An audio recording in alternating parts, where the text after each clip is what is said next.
Bismillahirrahmanirrahim.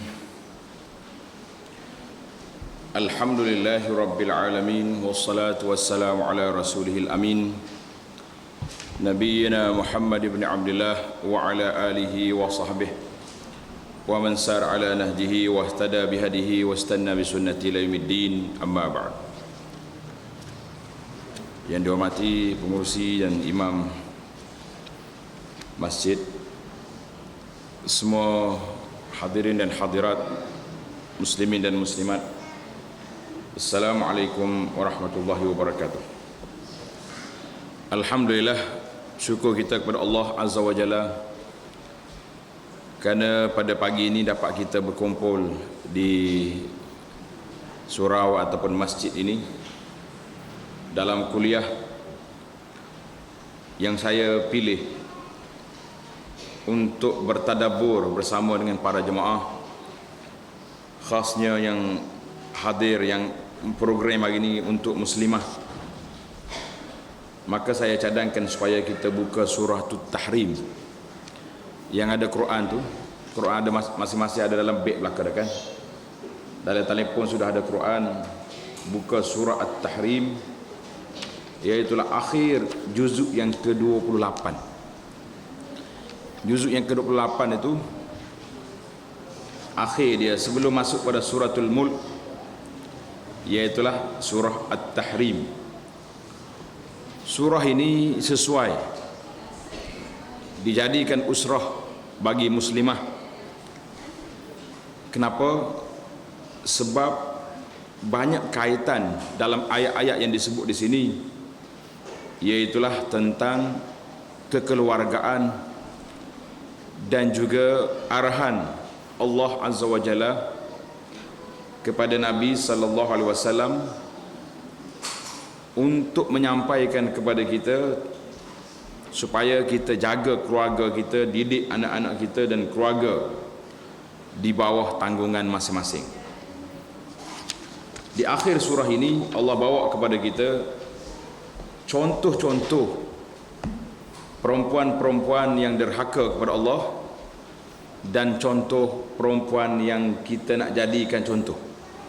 Muslimah kena tengok contoh yang besar ini di dalam kehidupan kita, dalam perjuangan kita, di dalam dakwah kita dan juga perjalanan hidup kita di atas dunia ini. Boleh ambil surah At-Tahrim ataupun buka dalam handphone yang ada Quran tu.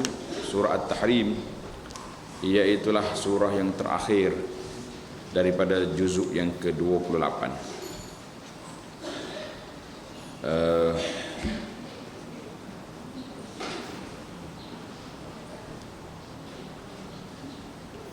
Surah yang ke-66.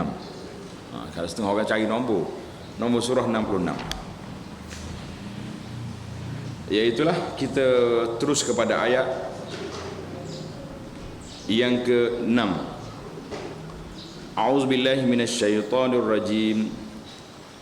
Ya ayyuhallazina amanu qu anfusakum wa ahlikum nara وقودها الناس والحجارة عليها ملائكة غلاظ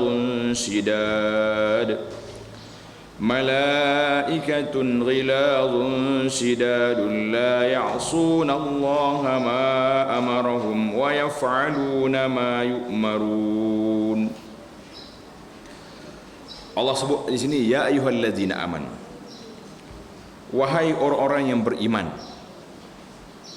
Dalam ulama-ulama tafsir mengatakan bila Allah sebut kepada kita ya ayyuhallazina amanu,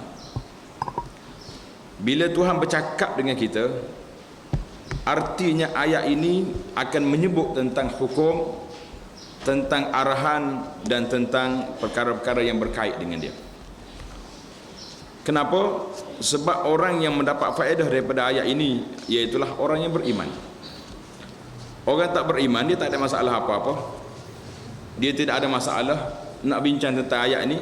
Bagi dia tu ayat Quran, tak ada ayat apa, sama saja.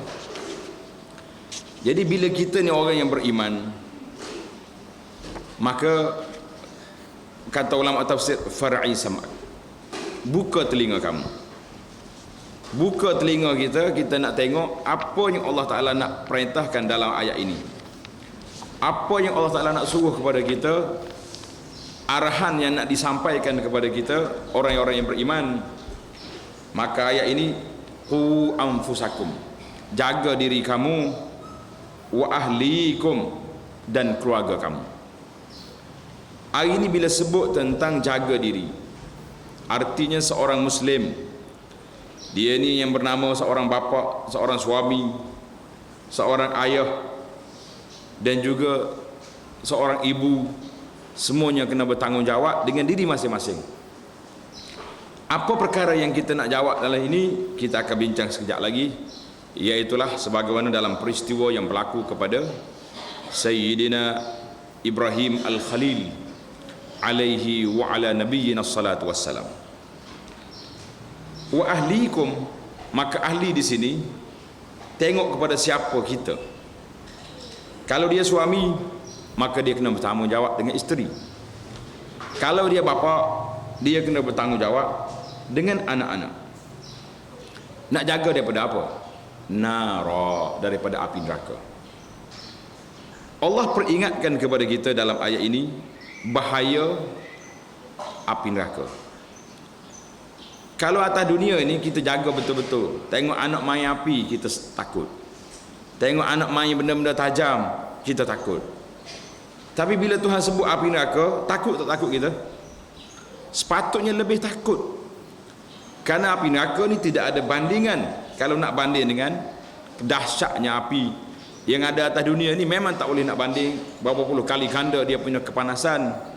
Tapi hari ini kita tengok seolah-olah kita lebih takut kepada api dunia yang terbakar juga kalau kena, tapi api neraka tak apa takut.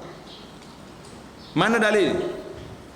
Jangan pula mungkin muslimat marah, dia kata ustaz ni buat tuduhan. Mari kampung orang buat tuduhan kami ni tak takut kepada api neraka. Saya tak tuduh, tapi saya nak bagi bukti. Bila anak kita tak solat, duka cita tak kita? Bangun tak kita? Berjuang ke tidak kita nak suruh anak kita solat? Budak-budak kecil, naam, waktu kecil kita tak asuh. Bila besar baru nak marah, ada faedah ke tidak? Tak ada faedah. Sebab budak tak dengar kata lagi. Dan budak hari ni tuan-tuan, puan-puan kena ingat, dia main psikologi lebih. Bila mak dia marah, mak dia kata, kenapa kamu ni tak solat? Dia kata, dia tak marah ke mak dia. Dia kata kalau lawan mulut mak menderhaka. Betul tak? Dia pergi kat tangga, dia ambil kasut abah dia, dia pakai kasut. Dia kata, mak, tengok kasut abah pun saya boleh pakai dah. Apa artinya? Waktu aku kecil mu tak didik, waktu aku besar mu marah aku tak salat.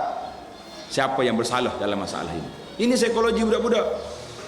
Bila kita melarang anak-anak perempuan kita ni tak tutup aurat, dia tak marah. Dia pergi ambil baju mak dia. Dia kata, mak, Umi, tengok saya banyak baju mak saya boleh pakai dah. Sekarang baru nak marah saya tak tutup aurat. Daripada saya kecil tidak dididik, tidak dilatih, tidak diasuh supaya memahami isu aurat ni satu isu yang besar. Ini yang kita kata manusia hari ini takut pada api dunia, takut anak kita terbakar, takut anak kita jatuh dalam ini. Tapi kenapa kita tidak takut dengan azab Allah yang sangat dahsyat? Tuhan sebut di sini waquduhan nas wal hijar. Bahan bakar api neraka itu manusia dan batu-batu. Alaiha malaikatun ghilaz. Yang duk jaga api ni siapa dia? Malaikat yang bengis, syidad, yang cukup dahsyat, yang cukup keras. Malaikat ni, para jemaah sekalian, kita kena ingat, kenapa Allah Ta'ala hantar jaga kita malaikat?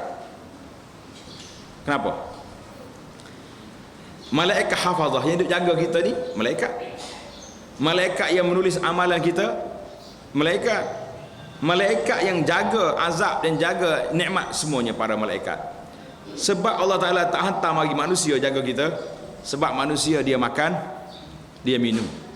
Manusia ni selagi dia boleh makan, boleh minum, insya-Allah kita tak bimbang.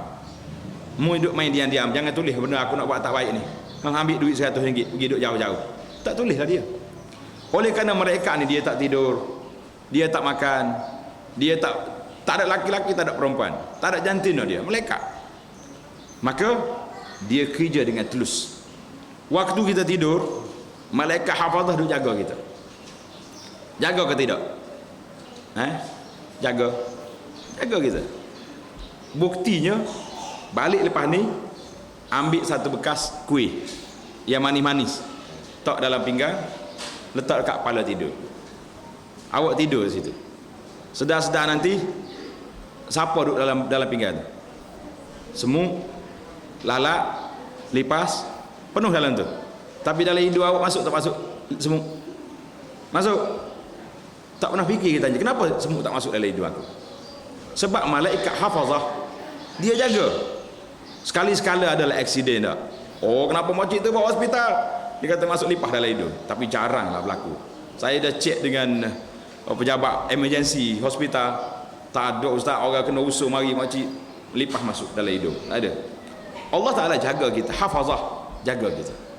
Jadi para malaikat yang duduk bersama dengan kita ini, Allah gambarkan, Allah sifatkan malaikat ghilazun syidadun la ya'sunallaha ma amarhum wa yaf'aluna ma yu'mar. Ini sifat malaikat. Tuhan bagi kepada dia yang jaga neraka, na'uzubillah, bengis, ganas, ikut arahan, dan mereka patuh pada taat. Tak ada rasuah. Yang kita boleh main rasuah sikit-sikit ni sebab apa? Sebab manusia boleh makan. Pasal itulah ada saya dengar cerita kontraktor Cina mari baiki masjid.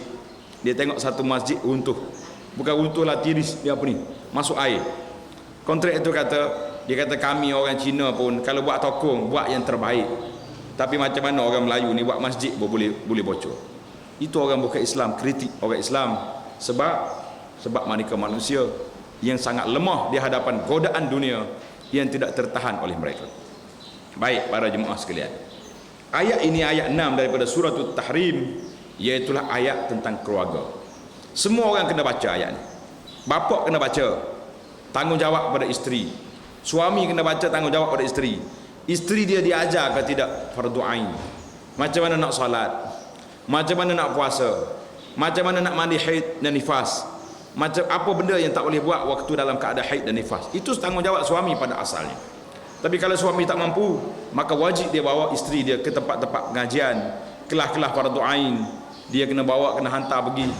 Bukannya suami kena larang isteri nak pergi mengaji. Dia kena ajar. Kalau tak mampu, dia kena bawa pergi belajar. Bini tak mau, dia kena paksa bini dia. Aku orang tua dah. Tua tak tua pun, ini tanggungjawab saya sebagai suami. Ni dak. Yang dia reti marah ke bini, apa dia? Kalau lambat masak nasi, dah. Lambat buat air, marah lalu. Oh, basah sungguh. Basah nak basah kata pergi masuk dapur, dia nak tahu. Tak? Dia jaga anak lagi.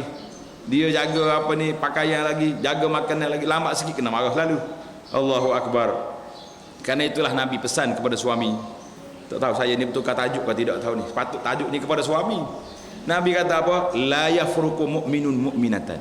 Janganlah seorang suami itu benci, cemuh ataupun kutuk seorang perempuan isteri dia. In kariha minha khuluqan radiya minha akhar. Kalau suami tak suka dengan satu akhlak perangai bini dia, lambat ke apa ni, slow sangat, tapi banyak lagi perangai-perangai lain yang dia suka, maka Nabi kita sallallahu alaihi wasallam sangat prihatin kepada wanita. Kerana itulah muslimah tak perlu pergi cari woman right lah, sister lah, apa benda yang atas dunia ni yang karut-karut ni tak usah duk carilah. Dalam Islam telah bagi hak kepada kita, iaitulah hak kebebasan, hak beribadat, hak untuk pilih suami, dan macam-macam hak lagi, hak beribadat. Semuanya ada dalam Islam ini yang telah ditetapkan oleh Allah Azza wa Jalla. Jadi suami bertanggungjawab pada isteri, isteri juga kena bertanggungjawab kepada suami masing-masing di dalam hak yang telah diberikan oleh Allah pada masing-masing. Jadi ada suami kena jaga isteri, isteri kena taat kepada suami dalam perkara-perkara yang tidak maksiat kepada Allah Azza wa Jalla. Ini muqaddimah ayat surah At-Tahrim, puan muslimin dan juga muslimat yang perlu kita jelas. Kemudian Tuhan sebut dalam ayat ini, ya ayyuhalladzina kafaru la ta'tadzirul yaum innama tujzauna ma kuntum ta'malun. Allah Taala cakap dengan orang kafir pula, jangan minta maaf lah pada hari kiamat, tak ada faedah dah. Itu kita sebagai seorang muslim, kita duduk di mana? Duduk di ayat yang seterusnya, ya ayyuhallazina amanu tubu ilallahi taubatan nasuha. Ya ayyuhallazina amanu tubu ilallah taubatan nasuha. Wahai orang yang beriman, bertaubatlah kamu kepada Allah dengan taubat yang sebenar-benar. Hari ini kita bertaubat ke tak? Taubat. Ada orang tanya, dosa apa saya? Subhanallah, sedaknya bahasa dia. Bila kita suruh taubat, dia kata dosa saya apa saya? Saya tak pernah tinggal solat, saya tak pernah la ilaha illallah. Kita ni dengan Allah Subhanahu wa taala jangan diberani sangat. Jangan ni terlalu berani. Kadang-kadang kita buat satu dosa yang kita tidak tahu. Karena itulah Nabi sallallahu alaihi wasallam ajar kepada Sayyidina Abu Bakar As-Siddiq supaya baca doa Allahumma inni a'udzubika min an usyrika bima la a'lam wa astaghfiruka mimma la a'lam. Bima a'lam wa astaghfiruka mimma la a'lam. Nabi ajar kepada Sayyidina Abu Bakar supaya baca doa, ya Allah, aku minta berlindung denganmu daripada syirik dalam perkara yang aku tahu, dan aku minta ampun istighfar dalam perkara yang aku tak tahu. Seorang sahabat sakit, kuruh kering dia sakit. Di dalam riwayat kata macam ayam yang tercabut bulu, anak ayam cabut bulu. Cuba bayangkan, anak ayam cabut bulu kena hujan pula. Nampak kuruh. Oh, Kelantan kata kuruh kek ni, nak kuruh kering. Nabi pergi tengok sahabat yang nampak kurus macam anak ayam cabut bulu. Nabi tanya, kenapa awak ni? Boleh jadi awak berdoa sesuatu kepada Allah Ta'ala? Dia kata, ya Rasulullah, saya berdoa minta, ya Allah, sekiranya aku berdosa, hukumlah saya. Ingat, Nabi betul terkejut. Nabi kata, Allahu Akbar, kenapa kamu doa macam ni? Apakah kita rasa kita tak bersalah? Apakah kita rasa kita tak berdosa? Nabi kata, kamu tidak mampu untuk menghadapinya kalau Allah bagi bala. Sepatutnya apa doa yang kamu kena kata? Rabbana atina fid dunya hasanah wa fil akhirati hasanatan wa qina azab. Itu doa yang sepatutnya kita kata. Bukan kita minta, kita sama kawan bolehlah, mu tak percaya dengan aku cabarmu. Itu dengan kawan. Kita boleh sembunyi, kita boleh lindungkan, kita boleh buat apa saja, gelapkan maklumat sebagaimana yang berlaku atas dunia hari ini, tetapi nak gelapkan maklumat dengan Allah boleh? Gelap. Nabi SAW kata apa? Aku beristighfar, bertaubat 70 kali satu hari. Ada riwayat kata 100 kali satu hari. Lish, kenapa Nabi bertaubat? Kenapa Nabi beristighfar? Sebab apa? Dia ada dosa? Tak ada dosa. Maksum. Rasulullah sallallahu alaihi wasallam ni seorang yang maksum, seorang yang Allah Taala pelihara dia daripada segala kesalahan. Dosa tak ada. Tapi kenapa kita beristighfar? Kenapa dia atub ila Allah? Astaghfirullah. Sahabat kata, aku dengar dalam satu majlis Nabi kita beristighfar 70 kali. Ada riwayat kata 100 kali satu hari. Satu majlis saja. Kita yang memang confirm ada dosa tak ada dosa? Ada dosa. Kenapa kita tak mau taubat kepada Allah Azza wa Jalla? Setiap masa taubat. Setiap masa. Malam-malam bersalah dengan suami, minta maaf lah bang kalau ada salah kasar bahasa sikit tengah hari ni. Ada layanan yang tak istimewa, ada kekurangan-kekurangan, minta maaf. Berapa kali dah kita minta maaf dengan suami kita sekat hidup ni? Minta pagi raya. Tu pun nak tunjuk baju baru ya, tu dah. Semangat mari sengih belum pergi maya raya, minta maaf dulu. Yaumian minta maaf. Suami mana kau tak sayang? Bini minta maaf. Salah apa dik? Tak kok ada salah. Allahu Akbar, harmoni molek. Mungkin moci-moci hak lama-lama ni kata, saya hak tuan minta maaf juga. Tak ada salah minta maaf. Tak pakai pacik dia pula kejut. Akulah minta maaf dengan munya. Banyak tak bagi hak yang baik, tak bagi pendidikan, tak bagi nasihat yang betul, tak bagi pelajaran yang baik. Mungkin dia akan insaf pula dengan sebab kita minta maaf. Allahu Akbar. Tengok ni, Tuhan kata apa? Ya ayyuhalladzina amanu tubu ilallahi taubatan nasuha. Taubat segala kesalahan. Hari ni kesalahan kita yang banyak di hadapan Allah Azza wa Jalla. Macam mana kita nak taubat? Yang pertama sekali kita susun dalam kepala kita, apakah kesalahan yang kita buat? Banyak mana salah kita? Waktu muda-muda dulu, hari ni pun muda lagi tu, setengah tu dah. Cuma setengah tu habis muda, dia 2 tu je. Habis muda lah dia kata. Mocik-mocik kita ni kata, saya bukan tua, habis muda ya. Boleh kata gitu. Kata orang tua marah tak? Oh, kecil hati dah tu, ustaz panggil orang tua kita. Habis muda. Kita ingat waktu kita muda dulu, leka, lalai, solat tak apa nak jaga, sibuk dengan anak-anak lah, sibuk dengan makan, sibuk macam-macam kesibukan yang ada yang telah diganggu oleh syaitan dalam hidup kita. Maka kita taubat di saat kita akhir ini. Jangan tunggu taubat bagi orang tu, taubat bagi pihak kita. Kita bertaubat di sini. Kata Allah, asa rabbukum an yukaffira ankum sayyi'atikum wa yudkhilakum jannatin tajri min tahtil anhar yauma la yukhzillahu an-nabiyya wal ladzina amanu ma'ahu. Jadi ayat ini panjang sampai ke akhirnya. Yang saya naknya terus kepada ayat yang ke-10. Daraballahu masalan lil ladzina kafaru imra'atan nuh wa imra'atan lut. Daraballahu masalan. Allah Taala buat bandingan, contoh kepada kita, lil ladzina kafaru, daripada orang perempuan yang kafir. Nauzubillah. Nauzubillah kata. Siapa dia? Bini Tok Ngulu. JKK lah. Imra'atan Nuh wa imra'atan Lut. Isteri kepada Nabi Nuh dan isteri kepada Nabi Lut. Bini Nabi, isteri tak beriman. Berat ke tidak? Jadi apa salah hari ni yang pelik? Oh, apa ustaz tu? Bini dia tak berjual. Dia ada masalah tersendiri. Kita jangan marah dengan orang. Tuhan kita dalam kaitan ni, imra'atan Nuh wa imra'atan Lut. Dua orang isteri Nabi tidak ikut ajaran yang dibawa oleh suami mereka. Maka kita kena sedar dan kita kena ingat bahawa dalam Islam ini masing-masing menaruh perasaan curiga, masing-masing menaruh perasaan tidak agak, tidak confident dengan perjuangan yang kita ada hari ini. Dia kata saya tak apa, saya seorang ustaz, saya seorang pejuang Islam, saya orang kuat sini, beres belaka orang tahu rumah saya. Tak. Belum. Di mana Allah Taala contoh, kanata tahta abdaini min ibadina. Dua perempuan ini duduk di bawah dua orang hamba kami, min ibadina salihin, dua orang ibadina salihin, dua orang hamba Allah Taala yang saleh. Nabi kita saleh. Fakhanatahuma. Dua perempuan ini telah mengkhianati perjuangan suami masing-masing. Falam yughniya anhuma minallahi syai'a wa qila dukhulan nar ma'ad dakhilin. Maka dikatakan masuklah kamu dalam neraka bersama dengan orang masuk. Bini Nabi Nuh alaihissalam, imra'atan. Bila mari banjir besar, Nuh suruh naik atas perahu, tak mahu dia. Seorang lagi anak dia nama Kan'an. Sebagai ahli tafsir kata anak dia Kan'an. Bila Nabi Nuh kata, ya bunayya yarkam ma'ana, hai anak, naik sekali dengan ayah atas perahu. Dia kata la sa'awi ila jabalin ya'simuni minal ma'.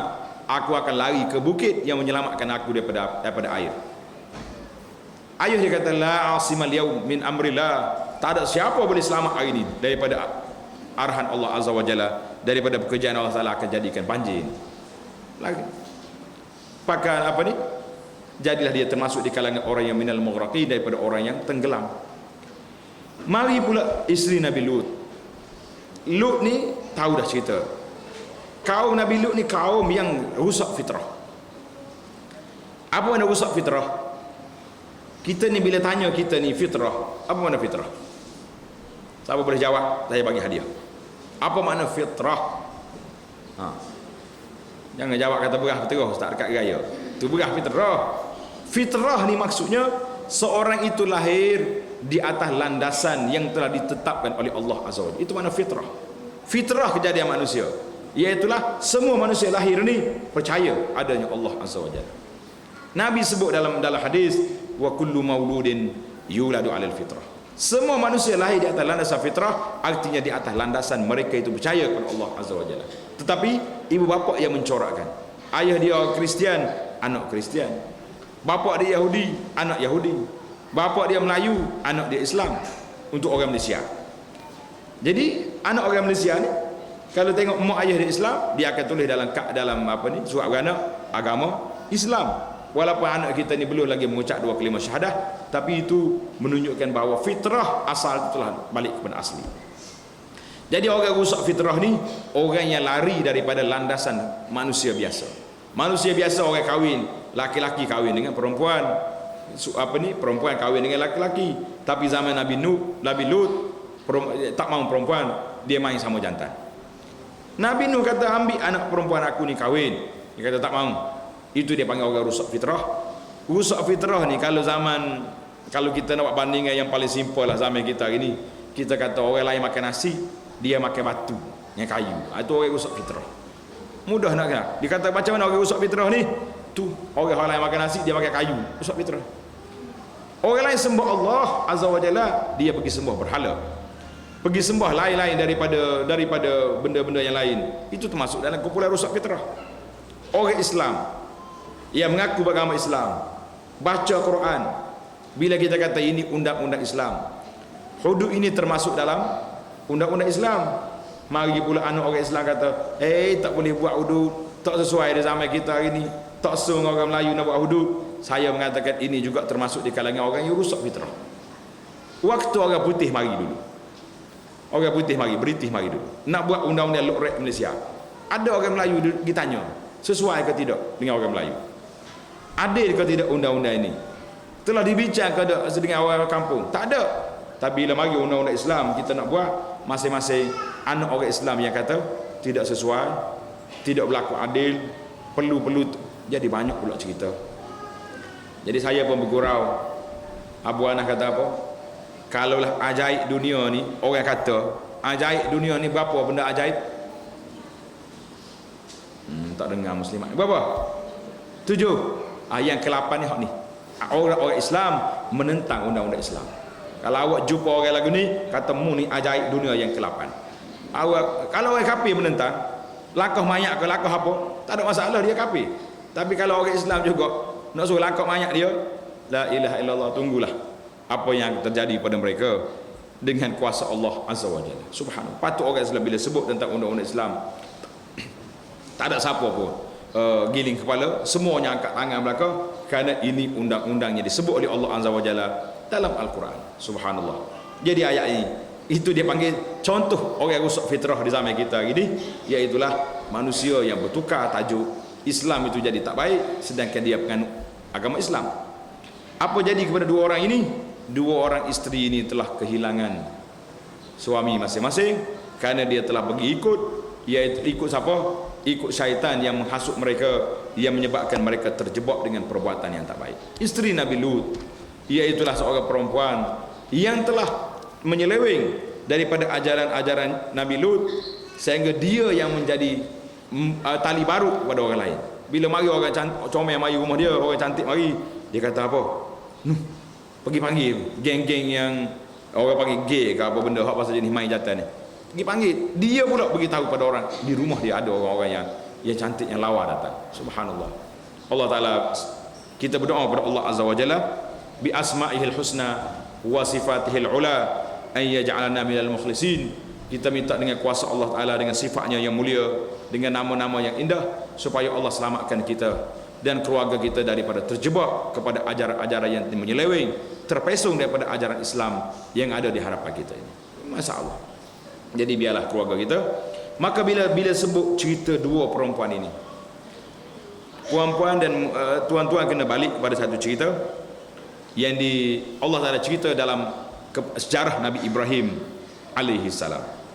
Tulis dalam ayat surah Ibrahim ayat 35. Surah Ibrahim ayat 35, di antara doa Nabi Ibrahim.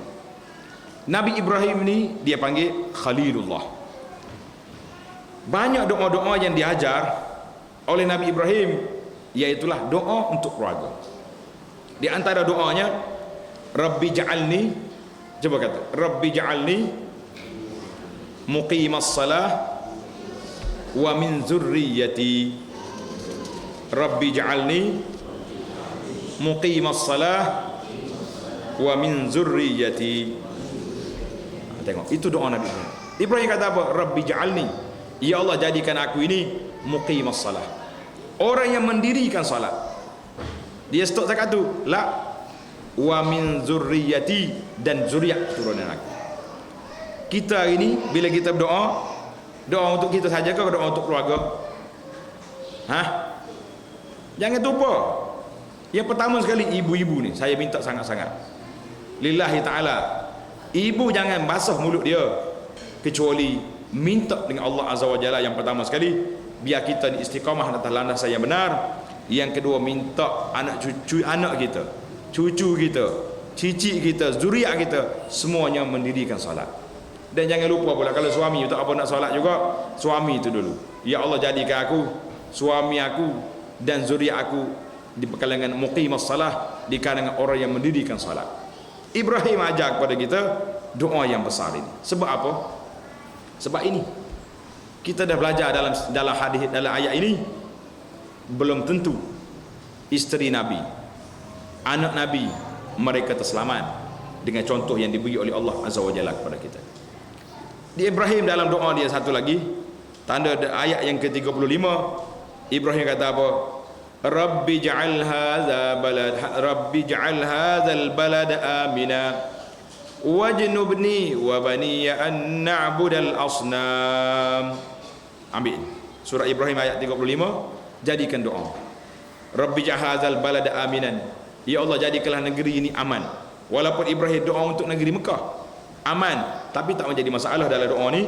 Kita niat Allah Ta'ala amankan kampung kita hari ni. Hari ni kampung kita aman ke tak aman?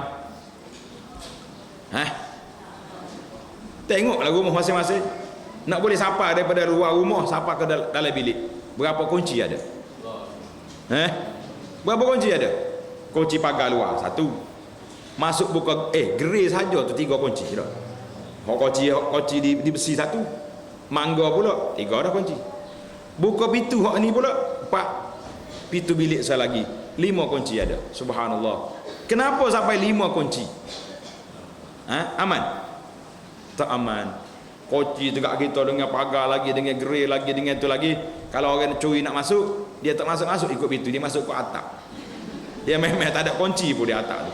Atap yang ada hari ni, atap yang biasa ni, rumah kita ni atap geting dia panggil apa? Dia akak gitu je. Tak takut pula kenapa tak kunci atap tu. Hari ni kunci duduk di mana? Kunci yang paling besar sekali, tawakkalna 'ala Allah. Itu kunci yang paling besar. Kenapa Ibrahim ajar kepada kita, Rabbi ja'alni ij'al hazal balada aminan, jadikan negeri ini negeri yang aman. Kita doa niat untuk kampung kita kampung yang aman. Muslimin dan muslimat, coba buat sedikit kajian. Dalam satu kampung, hasil daripada kita terlepas pandang, tak didik anak dengan baik-baik, ia menyebabkan anak kita terjebak dengan dadah, ganja, isap gas, hidu tarik lembu, semua sekali ada belakang. Semua mazhab ni ada belakang di kampung-kampung. Kalau ada orang kena penyakit dadah ni, satu kampung tak aman tidur. Betul tak? Dia mari ketuk pintu kita lah, dia mari ambil barang kita lah, apa benda tak kacau. Jadi kita berdoa yang besar daripada itu, wajnubni wa bani ya an na'budal asnam. Ya Allah, jauhkanlah aku ini dan anak cucuku daripada sembah berhala. Kenapa Ibrahim Nabi berdoa macam ni? Kenapa? Karena Ibrahim bimbang godaan-godaan yang akan datang selepas daripada dia sangat dahsyat. Godaan-godaan yang mari ini kadang-kadang kita tak perasan. Kita tak perasan. Kita ni solat, sembahyang masjid, sudah sembahyang, silap-silap mari dengar ceramah lagi. Ceramah masa dengar ceramah agak semangat tu, agak Tuhan lah maha kayanya dak. Dengar ustaz pahal belakang, ustaz kata. Masa nak balik nanti sempat lagi berhenti tengah jalan, pergi cari rumah Tok Bomo. Anak saya tu masalah payah tidur malam. Mari tangkap azimat sikit. Tok Bomo pun berilah tali hitam balik kata tekak. Lepas ngaji akidah, lepas ngaji tafsir dengan ustaz, berhenti rumah Tok Bomo, ambil tali kata. Apa jadi? Nabi kata apa? Nabi SAW sebut, man allaqa tamimatan faqad asyraka. Siapa dia bergantung tangkal azimat, pergi ambil rumah Tok Bomo, rumah tok gapo tok lah ada belakang atas dunia ni, dak gantung. Kita ni cuba tengok anak-anak, ada ke tidak tali hitam tangan? Ada ke tidak tali hitam sini? Kalau tanya tak ada masalah apa-apa ni, tak sewi ganggu ya. Maknanya kita telah bergantung, bertawakal dengan siapa? Dengan tali hitam, bukan dengan Allah Azza wa Jalla. Siapa dia ada tali tu kerak belakang. Sebab mari sini tak ada lah. Alhamdulillah hak mengaji, hak belajar ni, hak dengar kuliah ni, hak lain-lain hak tak dengar kuliah ni. Cuba tengok, ikutlah jumpa pasar malam, kau jumpa kat mana, kata tali apa ni adik? Kerak buat. Kalau dia nak marah, tak usah marahlah, saya nak tali ni, ambil RM1 dia beli aiskrim. Ini perbuatan ini Nabi kata, man 'allaqa tamimatan faqad asyrak. Siapa dia duk gantung tali-tali azimat ni, syirik. Orang mari di masjid boleh buat, Orang mari di mana di markah pun sudah sampai-sampai sudah dengar ceramah balik, berhenti mau cari lagi. Ya Rabbi ya Karim ya Allah, ini yang paling berat. Jadi seorang itu mari, Imam Ahmad riwayat daripada Uqbah bin Amir Al-Juhani, Rasulullah sallallahu alaihi wasallam didatangi oleh satu kumpulan mari nak jumpa dengan dia. 10 orang. 10 orang mari semua bersalam belaka.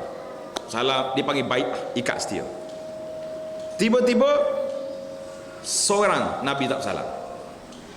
Orang tanya, ya Rasulullah, bay'ata tis'atan wa amsakta an haza. 9 tuan bai'ah. Seorang dia kenapa? Dipinggirkan. Qala inna alaihi tamimatan. Dia ni ada tangkal azimat di tubuh. Dia mari jumpa Nabi, masih lagi bawa azimat. Fa adkhala yadahu faqata'aha. Dia pun masuk dalam tangan dia, masuk dalam ni tempat tali ni, dia putuskan, campak. Fa bay'ahu sallallahu alaihi wasallam. Lepas tu barulah Nabi kita bai'ah, ikat setia dengan dia. Kemudian Nabi kita bersabda, man ta'allaqa tamimatan fala atamallah. Siapa dia gantung tangkal azimat, Allah Taala tidak akan sempurnakan hajat dia. Memang dia bergantung dengan tali. Wa man ta'allaqa wada'atan fala wada'allahu lah. Siapa dia gantung wada'ah ni, satu benda yang putih ambil daripada laut. Ini bagi orang Arab. Bagi kita sini ambil macam-macam lah, tali hitam lah, tali kuning lah, berapa dia. Yang pentingnya tangkal azimat, jangan duk gantung.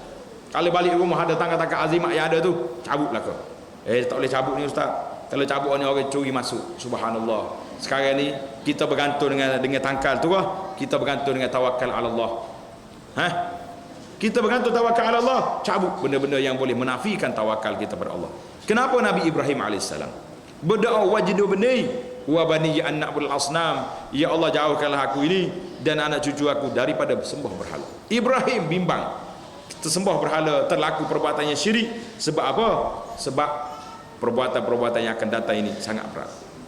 Hari ini pula bila hilang barang-barang, barang paling besar sekali hilang apa dia? Kapal terbang 370 dah. Tapi hari ni tak jumpa cari lagi. Lepas pada berlaku ni banyak timbul benda ajaib. Timbul tu. Dulu mana ada orang terkenal teropong ajaib, ada. Sekarang ni sudah ada. Saya tak katalah teropong ajaib boleh bawa polisi, tapi nak ceritanya masyarakat kita ni, orang Melayu ni yang beragama Islam ini masih lagi percaya kepada benda-benda takhayul khurafat. Masih lagi percaya benda-benda lagi tu. Ni silat-silat ni salah faham. Bila cari khabar tu tak jumpa ni, apa jadi?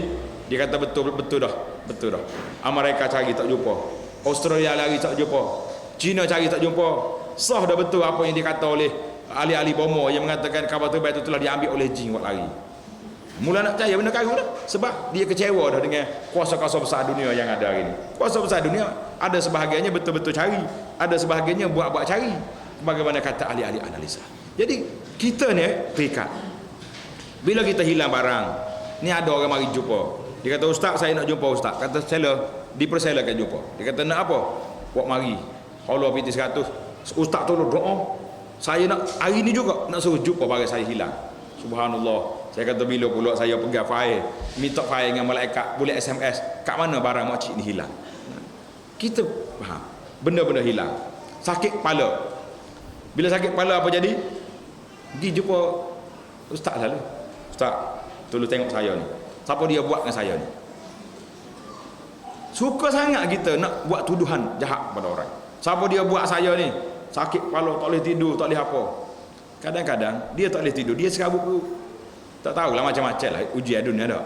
Suami duk tengok orang lain ke, suami jaga balik ke, kalau balik pun kelahi dengan dia balah, tak balah mana duk tunggu dengan apa ni muka masa tangga, tak ada naik lagi, marah dah.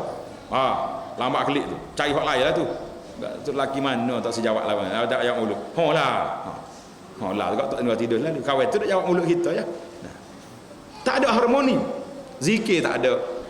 Ada seorang makcik ni, dia mari jumpa seorang doktor pakar. Dia kata, doktor, saya ni memang sakit, orang buat begitu gini. Doktor ni kata, cek tengok, tak ada masalah apa-apa. Bila kita tanya dia, musolat mayat, jaga-jaga, tikus-tikus mayat. Zikir dok, Baca Quran, langsung tak sentuh Quran. Quran ada ke rumah dia pun tak tahu. Jadi semua alat-alat yang boleh menenangkan jiwa tak ada.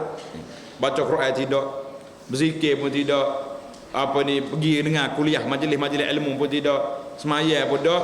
Maka orang ni duduk dalam keadaan serabut, dalam keadaan jiwa dia ingat benda tu dibuat oleh jin syaitan. Tak ada jin syaitan, penyakit jiwa yang kita ada.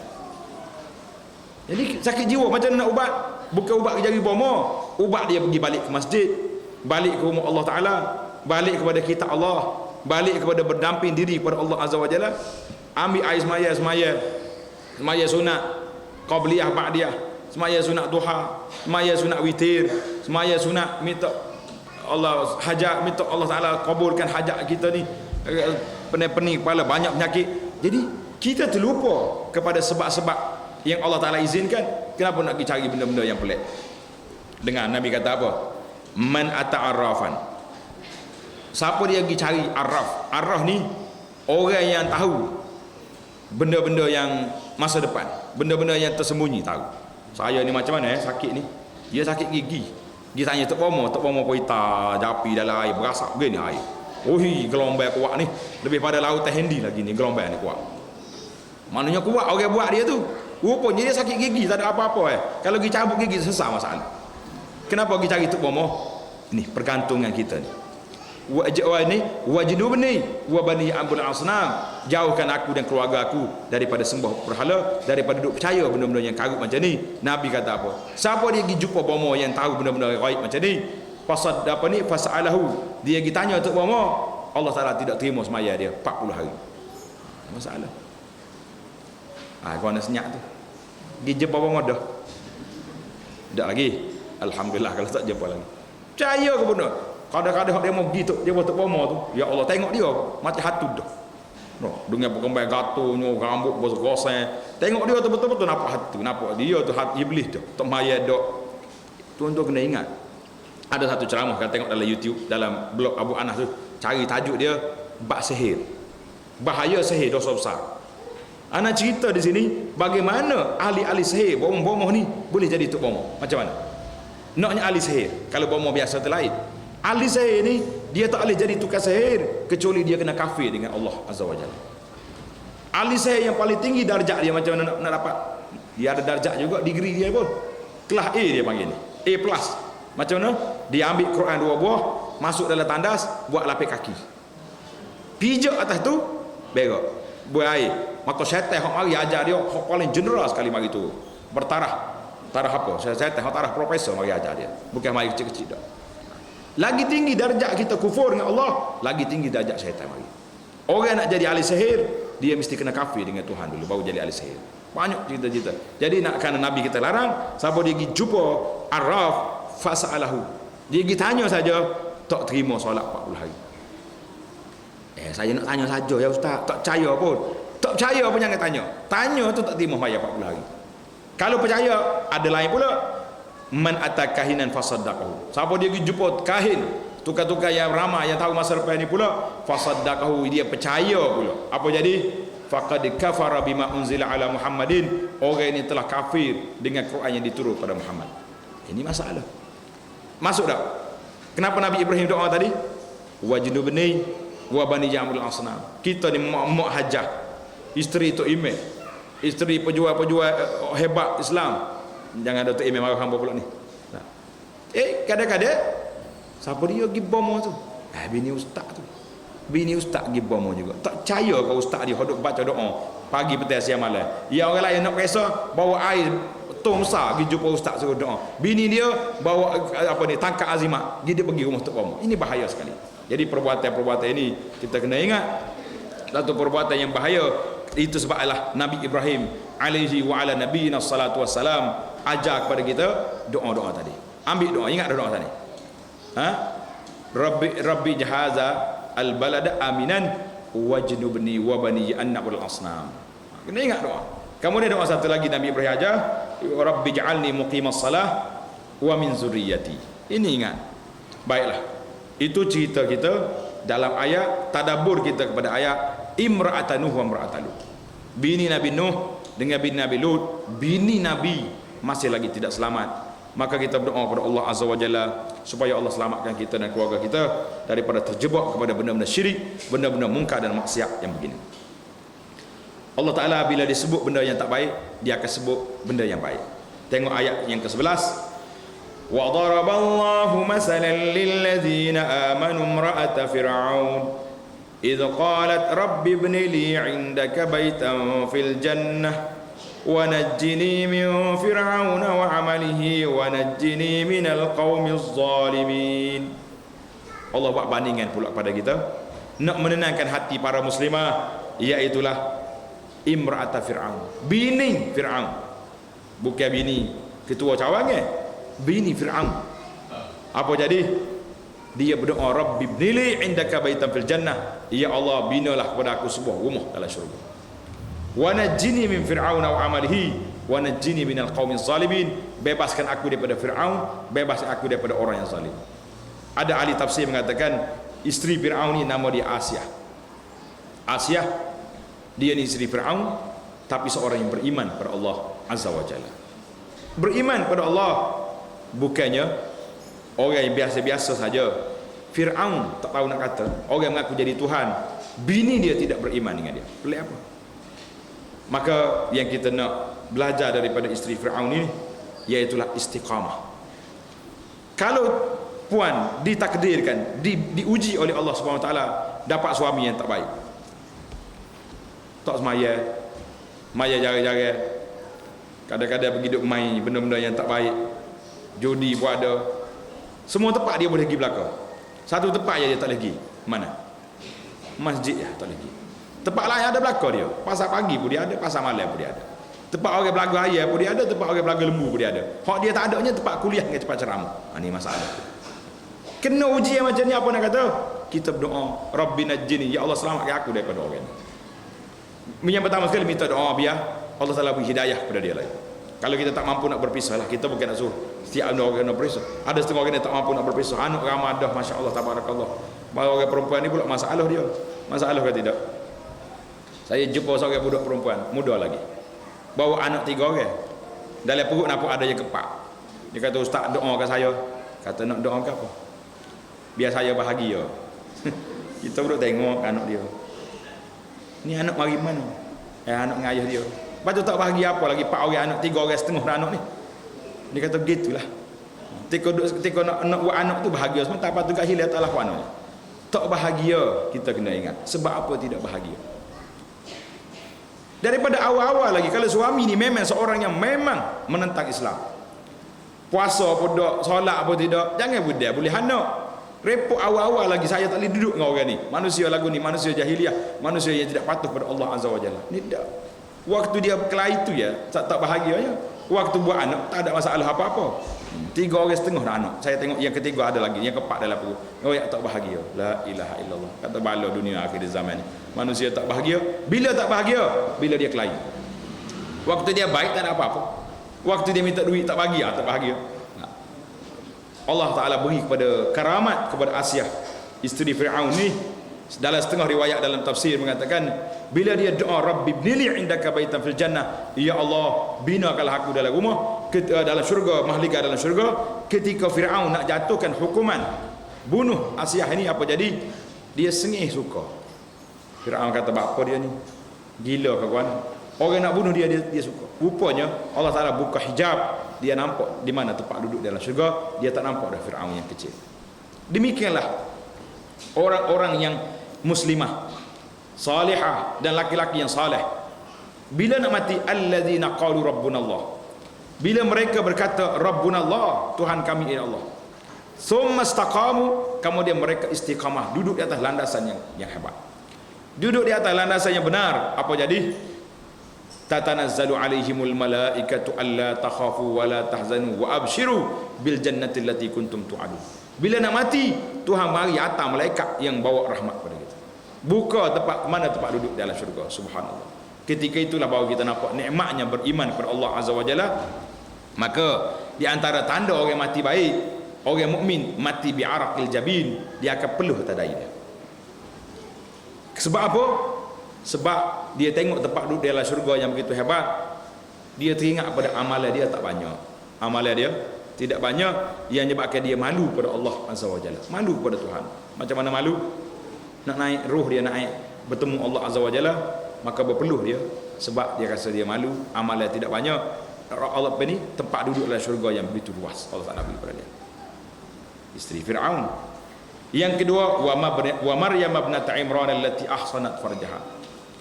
Maryam yang telah jaga faraj dia.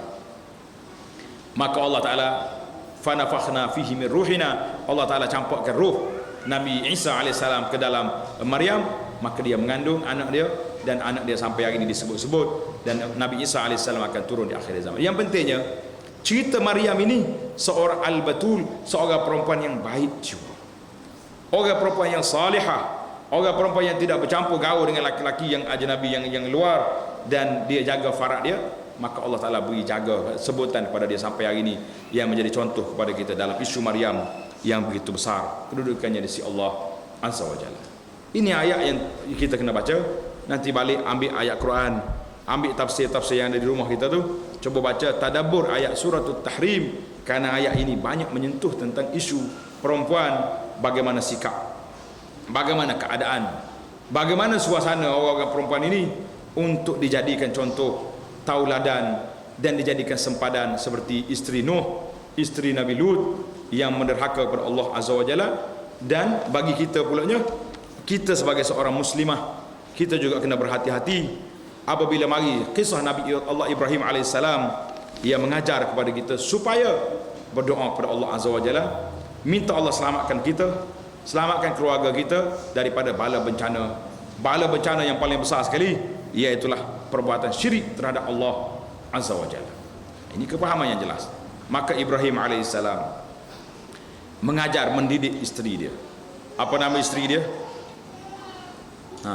Dua isteri dia ada, Sarah dengan Hajar. Sarah, kalau nak cerita Sarah, orang dah cerita Hajar ya, Sarah kurang cerita sebab isteri yang pertama. Kalau orang kata tu lah cerita, duk cerita yang kedua, yang mula-mula tak bagi tahu. Sarah ni isteri yang pertama. Bila Nabi Ibrahim bawa dia nak pergi ke Mesir, ketika itu Raja Mesir zalim nak tangkap Ibrahim. Terpaksa kena cakap belik sikit. Dia kata ni bukan suami, ni saudara aku, mana adik-beradik. Tapi walau macam mana pun orang zalim ni tetap zalim. Apa jadi? Maka ditangkapnya Sarah buat masuk kepada pemimpin yang zalim. Bila raja zalim ni nak pegang dia, Allah Ta'ala beri karamat kepada dia, jadi keras, tak boleh gerak. Pelik perempuan ni manusia ke jin? 2-3 kali dia cuba nak buat, tak dapat. Akhirnya dia kata ni bukan manusia biasa, mau pergi ambil seorang hamba nama dia Hajar, bagi hadiah kepada dia. Ulama kata apa? Ahli tafsir kata, kalau seorang muslimah ini betul-betul tawakal kepada Allah, tawakal kepada Allah dengan akidah yang betul, dengan pegangan yang betul, tolak semua khurafat-khurafat, benda-benda syirik yang mungkar tadi, insya-Allah Tuhan akan bagi kepada dia hadiah, gandaan, nikmat yang tidak disangka-sangka. Sarah, bila dia tawakal kepada Allah tinggi, orang kafir nak sentuh tak boleh, dia dapat hadiah pula seorang hamba. Buat balik-balik hamba, hadiah pada suami dia Ibrahim. Maka Ibrahim telah menggunakan Hajar, dan Hajar akhirnya melahirkan anak yang diberi nama Ismail. Bila besar anak ni lahir, diarahkan oleh Allah Azza wa Jalla, bawa Hajar pergi letak di Mekah, di tempat yang tidak ada manusia. Rabbi inni askantu min zurriyati biwadin ghairi zi zar'in 'inda baitikal muharram rabbana liyuqimus salah. Ibrahim kata apa? Ya Allah, aku tinggal isteri aku dengan anak aku, zuriat aku ni di tepi rumahmu, di tepi tapak Kaabah. Kaabah belum ada, manusia pun tidak ada. Rabbana liyuqimus salah, tujuannya supaya mereka bina Mekah ini, pembangunan Mekah untuk mendirikan salat. Allahu Akbar. Tuan-tuan bayangkan, puan-puan boleh bayangkan, Hajar anak kecil ditinggal di tengah padang pasir, tak ada manusia, bekal makannya ada sebekas. Hajar ikut. Lepas dia tak Hajar, Nabi Ibrahim pusing nak balik ke Palestin. Hajar ikut dia. Ila aina ya Ibrahim, nak pergi mana mu? Nak pergi ke mana tu? Ibrahim tak jawab. Tak jawab. Apa ni? Tanya lagi, nak pergi ke mana tu? Tak jawab juga. 3 kali dia tanya, ila aina ya Ibrahim, tak jawab. Kali yang keempat dia tanya, ya Ibrahim, Allahu amaraka bihadza. Hei Ibrahim, Allah Ta'ala akan suruh mu tinggal aku sini. Ibrahim kata apa? Naam. Ya, Tuhan perintah aku tinggal kamu 2 beranak di sini. Kalau kena kita apa jadi? Supuh langit 7. Masa orang tua tak kerti. Tinggal aku sini mati kering. Hajar apa kata apa? Izhab izan la yudai Allah. Hajar kata pergilah Ibrahim. Allah Ta'ala tidak akan hampa sia-siakan hidup pada aku dengan anak di sini. Mana ada darjat tawakal yang dicontohi sampai hari ini tinggi begitu darjat. Karena itu setiap kali orang pergi Mekah, muslimah kita diminta supaya mengenangi, ingat balik pengorbanan Hajar dengan anaknya Ismail yang begitu tinggi darjat. Dan kita juga minta supaya berkorban setiap kali hari raya haji. Sebab apa? Nak mengenangi balik pengorbanan yang telah ditunjukkan oleh Abul Anbiya, Abul Hunafa Ibrahim Al-Khalil alaihi wa ala nabi sallallahu yang begitu hebat darjatnya di sisi Allah azza wa jalla. Subhanallah, tinggi dia punya kedudukan. Baiklah, saya nak cerita Nabi Ibrahim pula, bukan cerita baru pula, 1 jam pula baru nak habis. Baik, jadi hari ini saya nak bagi ijazah kepada muslimat kita ni. Ijazah apa dia? Ni kertas yang ada di tangan tu. Ada dah kertas? Ada. Kertas itu iaitulah zikir. Dia panggil zikir 4 kalimah. Saya nak bagi ijazah ni, nak ke tak? Tapi dengan syarat. Apa syarat dia? Selagi tak ingat, saya tak akan berhenti ceramah. Boleh? Saya tak boleh ustaz, nak balik nanuk. Tak kira. Kalau nak, kena tangguh. Terima risiko kata orang. Baca belakang. Subhanallah, Alhamdulillah, wa la ilaha illallah, wallahu akbar, subhanallah, walhamdulillah, wa la ilaha illallah, wallahu akbar. Ingat dah? Alhamdulillah, boleh berhenti ceramah. Semua ingat belakang dah zikir ni. Kau tak ingat? Kau tak ingatnya apa dia? Kau tak ingatnya apa? Nak zikir tak ingat. Zikir ingat dah. Pasal apa tak ingat nak zikir? Ini mau tanya ni. Sebab apa zikir tak ingat? Leka sangat. Galik dengan Facebook. Kau orang muda-muda, orang tua-tua sibuk cari gutu. Nah. Hari ni daripada semalam sampai hari ni 24 jam. Berapa kali dah zikir subhanallah, alhamdulillah, Allah akbar? Berapa kali? Itu teringat sebentar. 10 kali ada. Tak apa nak anggap 20. Hari ni sampai esok 24 jam. Saya suruh jawab, tak payah telefon lah. Lama telefon Abu Anas nak jawab dah ni. Jawab, tak payah jawab dengan saya. Kita jawab dengan hati kita. Hari ni sampai esok saya nak paling minima, paling kurang biar boleh 1000 kali. Boleh? InsyaAllah. 4-5 hari lagi naik 1,500. Boleh, biar kaya kat kita dengan zikir. Sambil-sambil duduk jaga anak subhanallah, alhamdulillah, Allahu akbar, sambil duduk lipat kain, sambil duduk masak nasi, semua boleh kita buat. Siapa kata tak boleh? Zikir ni sangat simple, ringkas. Dalam kertas ni tuan-tuan boleh baca. Saya ada kempen di situ 12 kelebihan dia. Baca sendirilah. Tak sempat masa. Kalau tak kamu baca juga, tengok dalam rakaman yang lain, tajuk dia zikir 4 kalimah. Saya ada ceramah panjang tentang kelebihan zikir. Alhamdulillah tuan-tuan, puan-puan yang dihormati sekalian, zikir yang paling simple, yang paling mudah, mampu kita buat sambil jaga anak, sambil jaga suami pun boleh. Kenapa tak boleh pula? Baca. Mari kita berzikir dulu apa? Awak neleka sangat ni. Zikir subhanallah, alhamdulillah 100 kali. Lepas tu baru baca zikir nak tidur dan lain-lain zikir yang banyak lagi. Jadi mudah sekali. Jadi untuk kita nak jaga iman kita, nak gilakkan hati kita, cari buku yang Abu Anas tulis ni atau buku lain lah. Contoh dia je, zikir pagi petang dengan zikir 4 kalimah. Dalam ni sangat simple. Dan zikir lepas solat. Saya cuba nak ajar ni supaya kita mampu berzikir pada mana-mana waktu pagi dan petang, dan juga waktu kita solat. Biasanya muslimat ni solat di rumah, jangan-jangan pergi masjid dah. Maka ambil zikir ni baca. Kalau pergi masjid pun tak apa, boleh baca. Dan banyak lagi lah zikir yang diajar oleh Nabi. Boleh ambil dalam buku, nama dia Perisai. Muslim. Perisai Muslim ni cantik buku ni. Sebab dalam ni buku bacaan dia daripada bangun tidur sampai ke tidur pula. Oh, dia kata payah ustaz nak faham. Kalau payah ada satu CD. Saya ceramah 41 siri kuliah syarah pada kita ni. 41 siri.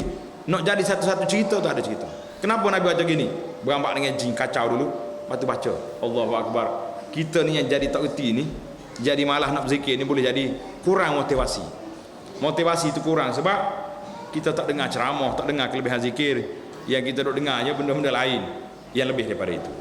Baiklah para muslimah sekalian, satu hari Nabi kita sallallahu alaihi wasallam dia suka pergi ceramah khas untuk wanita. Nabi kata ya ma'syaran nisa tasaddaqna. Puak-puak muslimat ni, perempuan, banyak sedekah. Pasal apa banyak sedekah? Uritun nar. Nabi kata aku pergi tengok melawat neraka, ramai di kalangan ahli neraka ni daripada kalangan wanita. Menangis buat wanita, kenapa ya Rasulullah? Nabi kata yakfurna, kerana orang wanita ni suka sangat engkar kufur. Jadi sahabat tanya, kufur dengan Allah? La. Nabi kata yakfurnal ashir, mereka suka kufur kepada nikmat yang diberi oleh suami. Dia kata kalau duduk 20 tahun kahwin dengan suami dia, banyak dah gelai atau berat dah lengan, berjalan atau bokok dah. Sekali orang mari jual ratah model baru 2014 pula, minta dengan abang tak beli. Abang mau duit mau beli ni, dia kata tak boleh beli. Oh maki lalu, marah lalu. 20 tahun dah kahwin dengan awak, tak ada beli benda molek.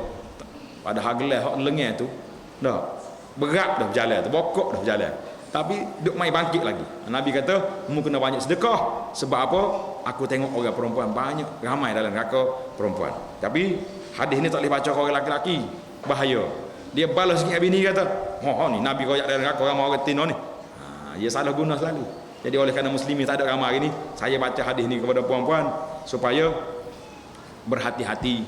Jangan duk jawab mulut suami tak terpasal. Jangan duk marah pada orang, jangan duk bangkit. Oh, saya sekarang duk ngawak ni tak ada bahagia. Tak ada bahagia anak 5. Tak bahagia lagi. Mana boleh tak bahagia anak 5? Nah, kalau tak bahagia, lama dah lepisahnya. Tak ada bahagia lagi tu. Apa ni? Baju tu kena keluar zakat dah dalam almari penuh. Tapi minta suami tak beri. Orang mari kempen butik mana mari kita tahu kacau rumah kita tak. Minta dengan suami tak bagi marah. Orang nak beli baju selah apa tak bagi. Jadi jangan duk kelahi. Jadi apa yang kita nak, banyakkanlah sedekah fisabilillah. Apa yang kita ada kita sumbangkanlah ke jalan Allah Azza wa Jalla. Untuk apa? Sebab kita nak cover balik apa-apa mulut kita celupar yang kita tidak baik dengan suami, dengan siapa-siapa itu. Mudah-mudahan Allah Taala ampunkan dosa kita. Hadis Ummu Salamah radhiyallahu anha kata apa? Ayyuma imra'atin matat wa zawjuha anha radin dakhalatil jannah. Mana-mana orang perempuan yang mati, suami dia suka dengan dia, redha sampai ke mati, dakhalatil jannah. Orang ni insya-Allah termasuk dalam ahli syurga. Jadi kebetulan pula ni ada iklan di sini. Mohon kita lancarkan kutipan derma pembinaan komplek Al-Ma'mur yang merupakan pusat pendidikan dan tarbiyah untuk umat Islam di Pahang. Selesai. Maka sempena dengan pelancaran ini, Nabi juga minta pada muslimin bersama lah, supaya banyak menderma fisabilillah. Maka mana tabung dia? Tabung sudah ada. Boleh pakat sedekah lah insya-Allah. Waktu lebih banyak. Dia tak bawa duit ustaz. Gelas ada tangan pun tak apa. Tak ada masalah. Duit tak bawa cici pun tak apa. Bagilah gapa-gapa yang ada insya-Allah. Kalau tak boleh hari ni pun bawalah lepas pada ni. Buat mari lagi tabung kita sentiasa terbuka. Projek kita ni besar insya-Allah.